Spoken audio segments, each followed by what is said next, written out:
안녕하십니까. 3 그리고 4주의 일진사주 명리학 제344강 시작하도록 하겠습니다. 오늘은 양력으로 2019년 10월 16일이고요. 음력으로는 2019년 9월 18일입니다. 오늘 공부해야 할 명식은 기해년, 갑술월, 병술일이 되겠고요. 오늘의 일진은 병술이 되겠습니다.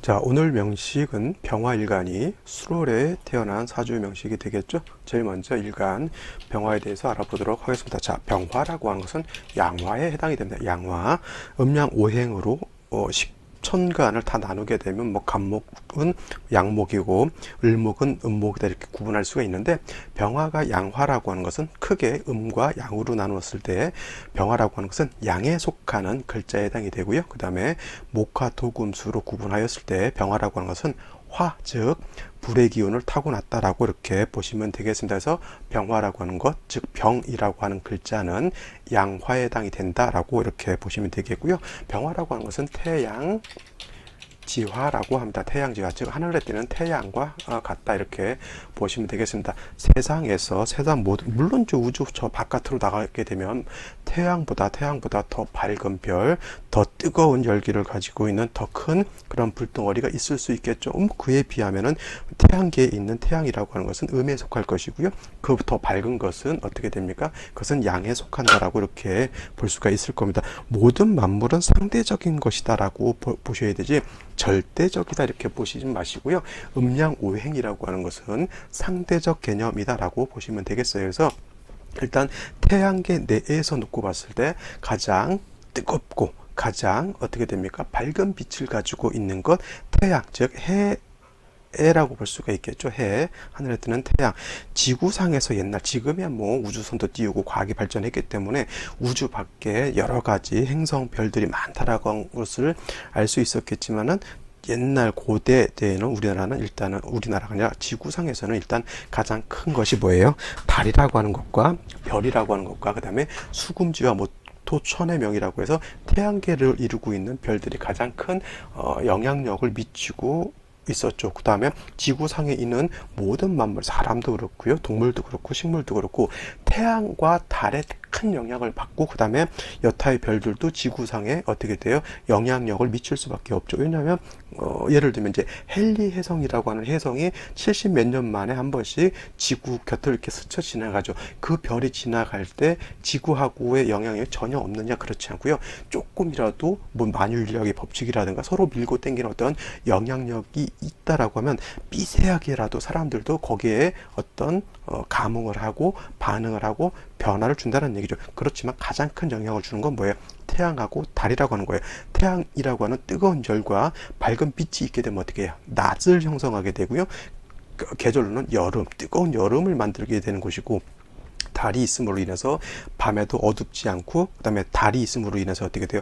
조수간만의 차가 생김으로 인해서 뭐 바닷속 생태계라든가 그 다음에 지구에 있는 모든 동물 식물들이 어떻게 돼요? 달빛이라든가 이런 것에 큰 영향력을 받고 살죠. 그 다음에 북극성 같은 거는 어떻게 돼요? 동물들이 큰 이동을 할 때, 뭐 이거는 북극성은 동물뿐만 아니라 사람들도 배를 타고 옛날에 원양 항해를 할 때 북극성을 기준으로 해서 위치를 잡아서 항해도 하고 그랬다라고 하잖아요. 그래서 모든 만물은 그 안에 있는 생태계를 이루고 있는 주체들이 있을 거예요. 사람들도 있을 것이고, 동물들도, 식물들도, 미생물들도, 모든 만물은 그와 같은 별, 그와 같은 뭐 사소한 것에 다 영향을 받고 살 수밖에 없는 것이고요. 독불장군식으로 자기 혼자 잘났다 이렇게 산다라고 하는 것은, 물론 자기 생각으로는 그럴 수 있겠지만은 아무리 잘난 사람도 태양빛이 없으면 어떻게 돼요? 살 수가 없는 것이고요. 밤에 달빛이 없으면 또 그것도 어떻게 돼요? 영향을 미치게 되겠죠. 달이 없으면 어떻게 돼요? 조수간만의 차가 이렇게 없어지게 되면 바닷속 해양 생태계가 크게 어떻게 됩니까? 망가질 수 있겠죠. 그래서 모든 만물은 서로 상생하고 상극하는 그러한 관계 속에서 발전도 할 수가 있는 것이고요. 또 반대로 발전의 반대죠. 약간 흥망이라고 하죠. 흥할 수도 있고 망할 수도 있는 그러한 것입니다. 근데 흥하는 것이 무조건 좋은 것도 아니고 망하는 것이 무조건 또 나쁜 것도 아닙니다. 망하면 또 다른 또 시작을 하는 것이고요.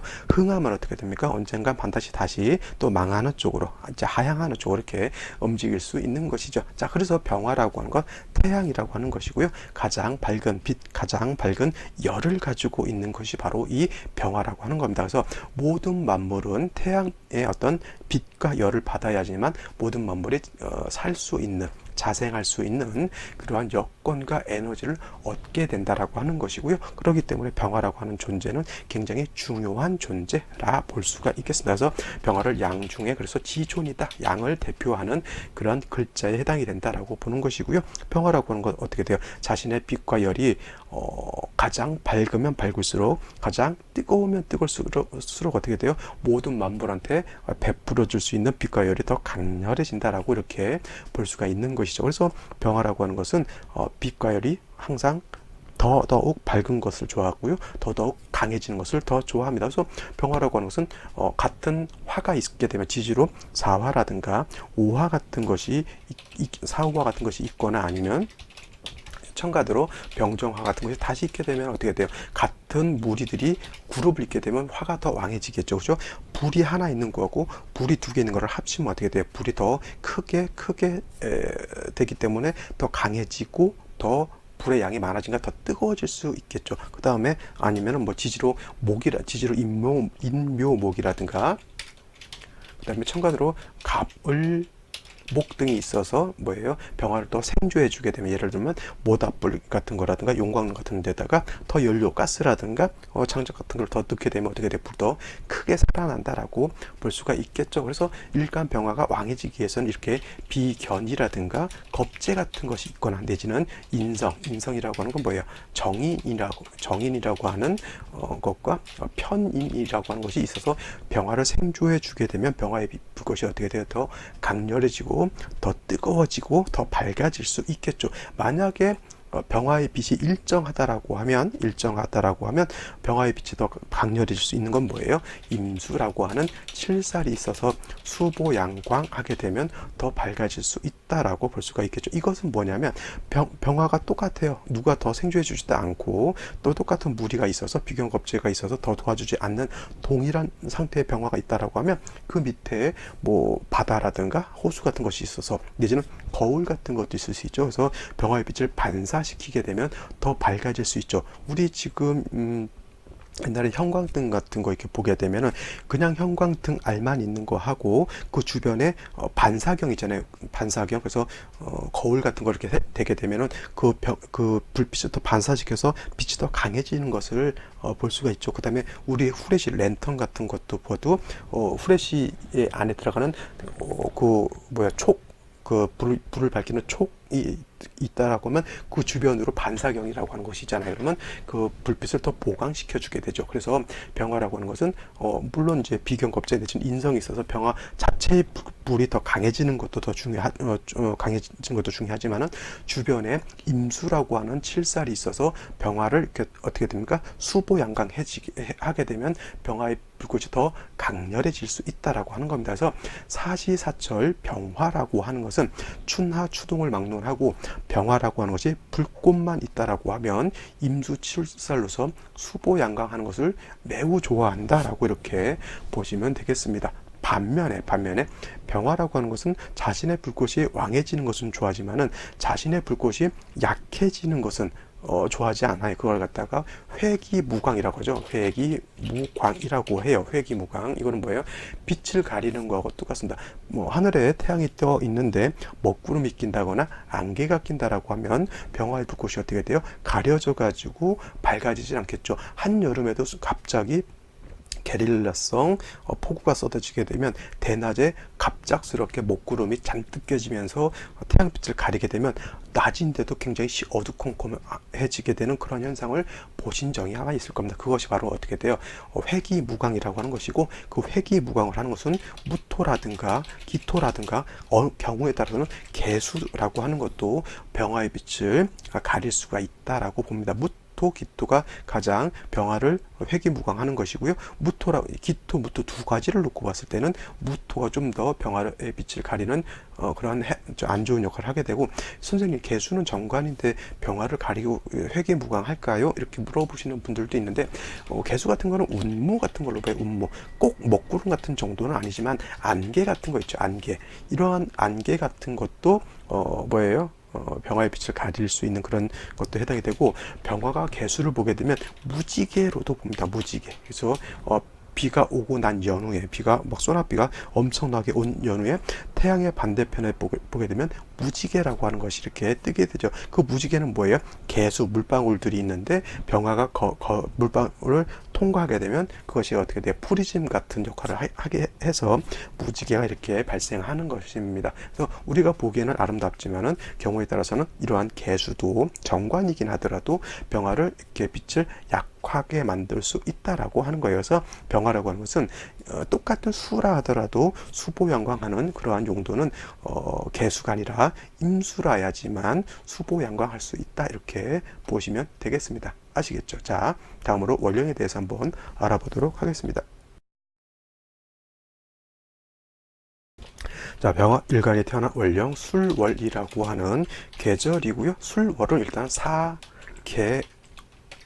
사계월이다라고 볼 수가 있겠죠. 사계월이라고 하는 것은 네 가지 끝을 말하는 거예요. 그래서 진술충미가 4개월입니다. 그래서 진이라고 하는 것은 늦봄, 그래서 늦다라고 해서 진월이라고 하는 것은 늦봄이죠. 늦봄. 그래서 이거를 갖다가 모춘이라고 하는 것이고요. 진술, 지금 공부하는 술월이라고 하는 것은 가을의 끝이죠. 그래서 이거를 갖다 늦가을인데 얘는 모추라고 이렇게 표현을 하는 것이고요. 그 다음에 진술축이라고 하는 계절이 또 있습니다. 진술축이라고 하는 계절은 가을의 끝, 해자축의 끝이 되기 때문에 이거를 모동이라고 해요. 모동, 끝, 늦겨울이라고 하고요. 그 다음에 미라고 하는 것은 뭐냐면 이거는 여름의 끝이죠. 사오미, 여름의 끝이라고 해서 이거를 갖다가 모화라고 합니다. 늦여름이죠. 그래서 이 진술충미를 맨 끝, 계절의 끝이라고 해서 사계월이라고 하는 겁니다. 그래서 이 계자가 끝, 계자를 뜻해요. 끝, 마지막, 끝, 말년, 끝, 이렇게 해서 계절의 끝이라고 해서 사계월이라고 하는 표현을 쓰는 것이고요. 이 4개월에는 진술충미월이 모두 4개월이죠. 다시 한번 설명하면 진은 봄의 끝이고요. 술은 가을의 끝이고요. 축은 겨울의 끝이고요. 미는 어떻게 됩니까?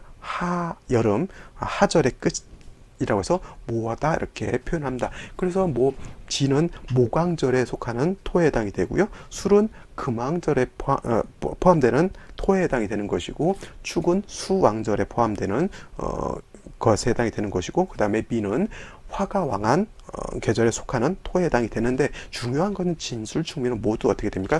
토왕절이라고 하는 겁니다. 아시겠죠? 기본적으로 사계월이라고 하는 것은 진술충미월이라고 하는 계절은 토가 왕하다라고 하는 것을 명심해 두시기 바랍니다. 그래서 병화일간이라고 하는 것이 술월에 이렇게 태어나게 되면 포태법상으로 놓고 보게 되면 병화가 술에 이르게 되면 이거는 묘지라고도 해요. 묘지 내지는 묘장이라고도 표현을 하죠. 묘장. 그래서 쉬운 말로 묘지, 우리가 사람이 죽으면 땅속에 묻히는 묘지 있죠. 그래서 그 묘를 뜻하는 겁니다. 그래서 경우에 따라서 어떤 분들은 사주를 볼 때 이렇게 묘지 임묘하게 되면은, 일간이 임묘하게 되면 일간이 땅속으로 들어가는 것이기 때문에 일간이 약해져서 일간이 병을 얻거나 장수하지 못한다, 내지는 부성임묘라고 해서 남편 되는 성이 임묘하게 되면은 그거는 남편이 묘지로 들어가는 거기 때문에 남편 덕이 없고, 내지는 남편이 일찍 죽을 수도 있다라고 이렇게 설명하시는 경우도 있지만은 꼭 그렇게만 놓고 볼 것은 아니고요. 일단은 왕세를 보는 포태법적인 입장에서 놓고 봤을 때 임묘한다라고 하는 것은 일간은 일단 약해진다라고 하는 것은 명백한 사실이죠. 임묘, 제왕지, 걸록 제왕지가 가장 약하고 그것을 지나서 병사, 묘 임묘로 가게 되면 일생 자체가 굉장히 약해지는 쪽에 가게 되고요. 마지막 결론을 이루는 것은 어떻게 됩니까? 묘지에 들어가면 이제 끝이 나는 거죠. 근데 그 끝이라고 하는 것이 그냥 그야말로 끝나는 것이 아니라 다시 불가에서는 뭐예요? 윤회라고 하는 것을 하죠. 오행이라고 하는 것도 마찬가지입니다. 포태, 양생, 욕대, 광환왕, 쇠병, 사묘라고 하는 12운송 포태법을 계속 윤회하면서 돌아가는 것이지 또 태어나서 포를 시작해서 묘로 해서 끝나서 없어졌다라고 보진 않는 것이죠. 그래서 꼭 임묘했다라고 해서 나쁘다고 보진 않죠. 그래서 물론 임묘하는 원령에 태어났을 때는 임묘했기 때문에 약하긴 하지만 타 지지에서 예를 들어서 병화가 수월에 태어났는데 오화를 놓고 봤다라고 하면 이건 뭐예요? 이거는 수월에 태어나서 약할 것 같지만 오술이 합하게 되면 비록 늦가을인 모추라 하더라도 일간 이거는 오술이 합하면 왕해지는 쪽으로 간다라고 보는 것이지 비단 어떻게 돼요? 포태법 묘지라고 해서 무조건 나쁘게 봐. 일간이 임묘했기 때문에 일간이 약하고요. 부성이 임묘했기 때문에 남편이 일찍 죽고 내지는 처성, 나의 재성이 임묘했기 때문에 좋지 않다 이렇게 놓고 보는 것은 좀 너무 단편 논리적으로 이렇게 보는 것이다 이렇게 판단하시고요. 좀 폭넓게 생각하시는 것이 좀 더 좋다 이렇게 보시면 됩니다. 자, 병화일간이 수월에 태어나게 되면 물론 통근이라고 하는 걸 할 수 있어요. 통근. 자, 통근이라고 하죠. 뿌리를 내릴 수 있습니다. 왜냐하면 술토 안에는 지장간이 신금, 정화, 그 다음에 무토라고 하는 것이 있기 때문에 병화라고 하는 것이 술중 정화의 통근을 할 수 있지만 더 중요한 건 통근에서 일간이 극악하게 많이 왕해지는 건 아니잖아요. 물론 지지에서 다시 오화 같은 거를 보게 되면 왕해지는 거를 놓고 볼 수가 있겠지만 술월만 놓고 봤을 때는 병화일간이 정화의 통근에서 일간이 왕해지는 것에 비해서 무토라고 하는 것은 술월의 원령을 득한 것이기 때문에 무토는 매우 왕하다라고 하는 겁니다. 그래서 이거는 술의 통근에서 병화가 그것이 조금 왕해지는 것보다는 무토가 너무 왕하게 되면 일간 병화를 뭐 한다 그랬어요? 회기무광 한다라고 말씀을 드렸잖아요. 그래서 이거는 오히려 일간은 약하고 무토가 너무 왕해서 회기무광함이 너무 지나치다라고 이렇게 볼 수가 있는 겁니다. 그래서 일간은 약하고 회기무광 쉬운 말로 태양은 저 지평선 너머로 수평선 너머로 뉘어 지어가지고 불꽃이 작은 불꽃이 있는 중에 거기에 먹구름 끼게 되면 그 불꽃마저 금방 없어지게 되는 것이죠. 그래서 병화가 수월에 태어났을 때는 제일 중요한 건 뭐예요? 약한 병화의 불꽃을 좀 더 강렬하게 만들어주는 것이고요. 그 다음에 무토라고 술토가 병화의 기운을 설기시켜서 회강되는 것을 막아야 되잖아요. 그렇죠? 두 가지 약한 것을 도와주게 되고 기운을 뺏는 것을 뺏지 못하도록 도와줘야 되는 것이 중요한 겁니다. 그래서 가장 중요한 건 일단 간목이라고 하는 것이 있어 주어야지만 병화를 생조해 줄 수 있겠고요. 그 다음에 간목이 있으면 병화만 생조해 주는 것이 아니라 토도 억제시켜주는 역할을 하게 되면 토가 병화의 기운을 설기시키고 병화를 회강시키는 것을 막을 수가 있다라고 하는 겁니다. 근데 한 가지 더 중요한 것은 술월에 병화도 약하지만 간목 자체도 매우 약하다고 하는 것이죠. 그래서 간목도 약하기 때문에 그냥 이렇게 간목만 있어서는 안 되고요. 반드시 임수 같은 것이 수가 있어 주어야지만 요 술토라고 하는 것은 건토잖아요. 마른 땅이기 때문에 간목이 이 건토에 뿌리를 내리고 살 수가 없으면서 수가 있어서 토도 윤토, 촉촉하게 윤토하게 되고 그 다음에 수가 간목까지 생조해 주게 되면 이 간목은 힘을 더 크게 얻을 수가 있겠죠. 나를 도와주러 오는 사람이 비리비리 해가지고 지 몸도 못 가누고 있으면 어떻게 돼요? 나를 도와줄 수 있는 것이 아니라 오히려 나를 귀찮게 만들 수가 있는 거예요. 그렇죠? 그래서 나를 도와줄 수 있는 사람은 좀 예를 들어서 내가 돈이 없을 때는 재력이 좀 빵빵한 사람이 왔으면 좋겠고 내가 무거운 것을 이렇게 들으려고 할 때는 힘이 좀 센 사람이 와야 되는데 비리비리한 애들이 지 몸도 못 가는 애들이 와가지고 내가 좀 밀어주게 도와주게 하면 오히려 방해를 지키는 것이 됩니다. 그래서 간목이 나를 도와주고 토를 대해주려고 할 때는 간목도 힘이 있어 줘야 나를 도와줄 수 있다라고 볼 수가 있다라고 하면 다시 임수가 있어서 얘를 도와주게 되면은 병화가 간목의 용도가 더 커지겠죠. 또 한 가지 임수라고 하는 것은 간목이 얘를 도와주게 되면 병화가 좀 더 빛을 발할 수가 있겠죠. 이때 임수는 뭐예요? 다시 병화의 불꽃을 수보양광해주는 그러한 역할을 할 수 있다라고 하는 겁니다. 그래서 사주 명리를 볼 때는 이와 같이 서로 상생상극하는 것이 어떻게 돼요? 어떤 것은 상극하는 것이 나쁘지 않고요. 어떤 것은 상생하는 것이 나쁘지 않다라고 하는 겁니다. 다시 한번 얘기해 보면 술토가 너무 왕해가지고 병화의 빛을 뺏고 회귀무광하죠. 그러면 그때는 간목으로서 얘를 상극해 주는 거예요. 극해 주는 거죠. 그러면 무토가 술토가 병화를 설계한 것을 막아주게 되는 것이니까 상극이 좋은 것이고요. 근데 얘가 약하기 때문에 얘가 예를 들어서 생조해 주는 것은 어떻게 됩니까? 좋은 것이고요. 그 다음에 임수가 병화를, 이거는 상극의 개념이지만 상극이죠.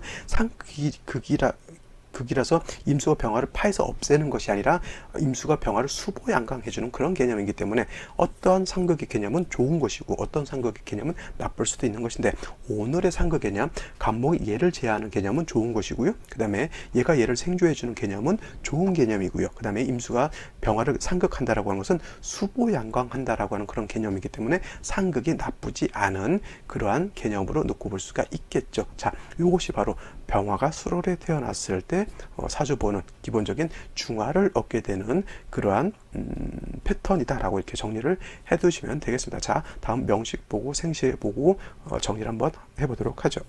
자, 오늘 태어난 명식 병화일간이라고 하는 것이 수월에 태어난 사주 명식이다라고 이렇게 말씀을 드렸습니다. 자, 이렇게 일단 사주를 볼 때 먼저 격이 어떻게 짜여져 있느냐, 이거를 먼저 한번 보는 것도 나쁘지 않다 이렇게 보실 수 있겠죠. 자, 병화일간이 수월에 태어났다라고 하면 병화 입장에서 술토라고 하는 것은 식신에 해당이 된다 이렇게 볼 수가 있겠죠. 그래서 식신격이다라고 볼 수가 있겠는데, 중요한 것은 식신격보다는 사주 전체 큰 흐름이 어떻게 짜여져 있느냐가 더 중요하다라고 말씀을 드렸죠. 그래서 병화일간이 수월에 태어나게 되면 일간 병화는 비록 술에 통근은 한다 하더라도 임묘되기 때문에 일간은 약하죠. 일간은 약하고, 그 다음에 술토 식신은 왕하죠. 그래서 식신은 왕하다라고 이렇게 볼 수가 있겠습니다. 이거를 단순하게 놓고 보게 되면 일간이 약하고 식신은 왕하다라고 놓고 볼 수 있기 때문에 꼭 식신이라고 하는 단어에 너무 얽매이지 마시고요. 이거는 그냥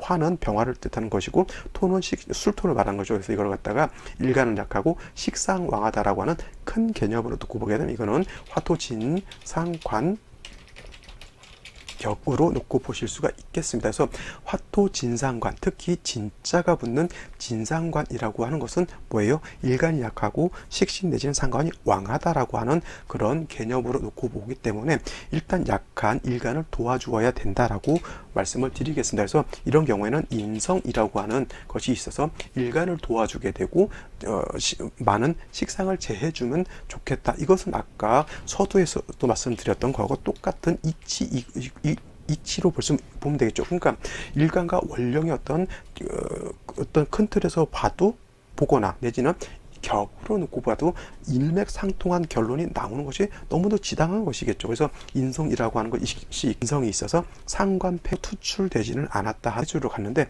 만약에 제가 그 친구 이사하는 걸 도와주러 갔는데 제가 예를 들어서 상담하는 손님이 계속 저한테 전화 온다라고 하면, 물론 저야 뭐 상담하는 그 손님도 굉장히 중요해서 전화를 받고 또 상담해주고 물어보는 것 답변해주고요 하게 되면 나는 내 일을 하는 것이죠. 근데 그 친구 입장에서 놓고 봤을 때, 즉 주최 측 입장에서 놓고 봤을 때 나는 용도가 없어지는 거하고 똑같습니다. 내가 빨리 컴퓨터도 해줘야지만 이사를 갈 수가 있는 건데, 내가 내 업무에 묶여 있다 보니까 이사 도와주러 가서도 못 도와주는 거고 똑같다라고 하는 그런 개념이 바로 이렇게 기반이 됐다라고 보는 것이죠. 이렇게 되면 간목도 용도가 없게 된다라고 보시면 되겠습니다. 자, 아시겠죠? 자, 여기까지만 보고요. 생시 한번 살펴보도록 하겠습니다.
자, 생시 제일 먼저 무자시를 보죠. 무자시.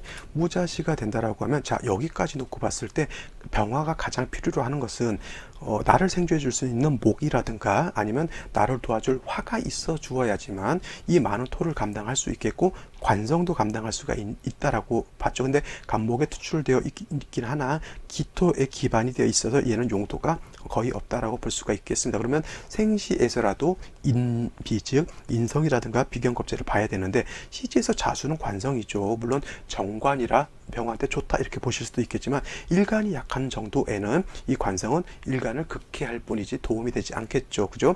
그 다음에 무토라고 하는 것은 수월에 다시 일지의 술토가 있는 중에 무토가 투출하면 이거는 왕토에 해당이 됩니다. 일간 병화의 기운을 아주 극심하게 설기시켜서 회기무광하는 글자에 해당이 되는 것이죠. 그래서 이거 같은 경우는 설기태과가 되거나 아니면 해수자수가 있어도 이거는 용도가 없기 때문에 극설교집이 되는 그러한 사주국세가 된다 이렇게 보시면 되겠고요. 그 다음에 기축시 또한 똑같습니다. 물론 저 기토가 투출하는 것은 무토와 같지는 않는다 하더라도 어떻게 돼요? 술토가 있는 중에 다시 기축이 있으면 이것도 뭐예요?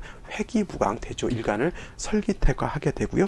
회기무광하는 그러한 글자가 되는 것입니다. 그래서 무자기축시 좋지 않을 것이고요. 경인시가 된다라고 하면 이거는 뭐 어떻게 됩니까? 물론 경금이 투출한 것은 뭐 일간 입장에서 이건 편제에 해당이 되기 때문에 일간만 왕하게 되면 편제로서의 역할을 편제로서의 어떤 이득을 내가 볼 수는 있겠지만 그것도 일간이 약하게 되면은 그거는 내 소용물이 되진 않겠죠. 중요한 것은 일지에서 그나마 시지에서 그나마 인목을 봤다라고 하는 것은 병화가 인중간목 있죠. 지장간, 인중, 간목, 인성으로서 생조를 받게 되고요. 그 다음에 인중 병화라고 하는 것도 있어요. 나와 같은 비견이라고 하는 것이 있기 때문에 거기에 통근도 할 수 있죠. 그래서 생조도 받을 수 있겠고 통근도 할 수가 있겠으니까 시간으로 들어오는 경금은 좀 부담스러운 글자일 수는 있겠지만 시지에 있는 인목은 병화한테는 아주 소중한 글자, 나를 도와주고 나를 생조해 줄 수 있는 그러한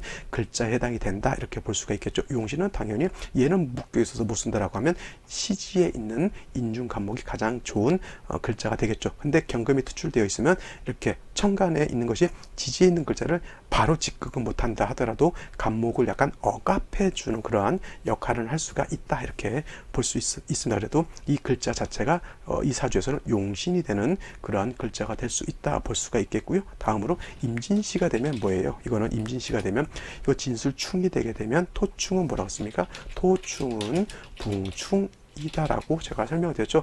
토는 어느 하나가 깨지는 것이 아니라 토가 충하게 되면 토가 더 많아지게 되니까 수월에 술토가 또 하나 있었는데 진까지 보게 되면 진술충이 되죠. 거기다 대고 임수가 있게 되면 이 임수는 어떻게 돼요? 병화일간이 아주 설기가 왕성한 중에 임수가 있게 되면 이 임수는 병화를 이때는 수보양광한다라고 보지 마시고요. 이때는 그야말로 병화가 극해를 당하는 것으로 봐야 되는 것이죠. 그래서 극설교 집이 되는 그런 사주 명식이다라고 보시면 되겠습니다. 자, 마지막으로 하나를 더 본다라고 하면 갑오시가 있겠죠. 갑오시 물론 뒤에도 뭐 수가 있겠지만 오늘은 여기까지만 보도록 하죠. 오시를 보게 되면 약한 병화가 오의 양인을 놓았죠. 이 오화는 병화 입장에서 놓고 봤을 때 양인에 해당이 되죠. 그래서 인목을 보는 것도 좋지만 이렇게 양인 오화를 보는 것도 나쁘지 않은 중에 이렇게 오술이 반합 회국합니다. 오술 반합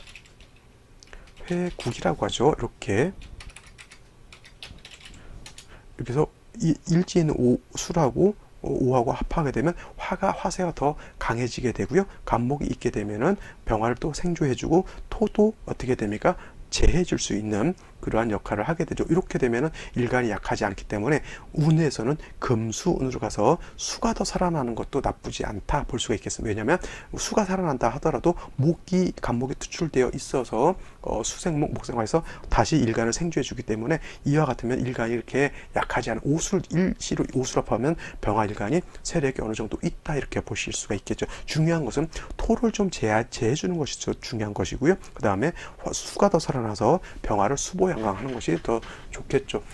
토를 제하는 것은 간목으로서 제하는 것도 중요하지만 지지로 뭐 신금, 유금 같은 것이 있게 되면 토의 기운을 약간 설기하는 그러한 설기에서 수를 생겨주는 그런 역할도 할 수 있기 때문에 금운도 나쁘지 않다. 천간으로 오는 금운은 별로 좋지는 않을 거예요. 왜냐하면 특히 경금 같은 것이 오게 되면 얘를 파하는 그런 역할을 할 수밖에 없기 때문에 천간으로 오는 금은 별로라 하더라도 지지로 유금이라든가 신금 같은 것은 나쁘지 않다. 단 한 가지 자수가 오는 것은 오화를 충고하기 때문에 이거는 좀 나쁘다라고 볼 수가 있겠죠. 자, 오늘은 여기까지 설명을 드리고 나머지 보지 않은 생시들 한번 더 살펴보시기 바랍니다. 저는 내일 또 찾아뵙도록 하겠습니다.